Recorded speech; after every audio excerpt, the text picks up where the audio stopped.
Christ our Lord. Amen. My name's Joey, the gringo who thought a trip to Silay in the Philippines would be sugarcane fields, kind smiles, and tons of scuba diving. Instead, I walked straight into election season, and the whole city felt on edge.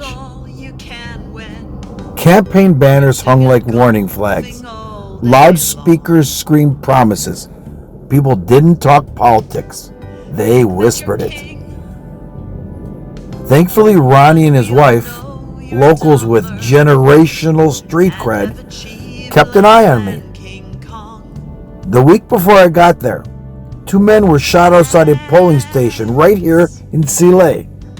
Up north, a mayor's convoy was ambushed, and down south, a tribal leader found beheaded.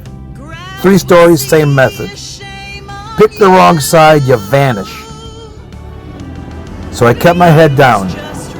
The gringo, roaming through checkpoints and campaign chaos, learning that in the Philippines, politics isn't just about votes. It's about survival.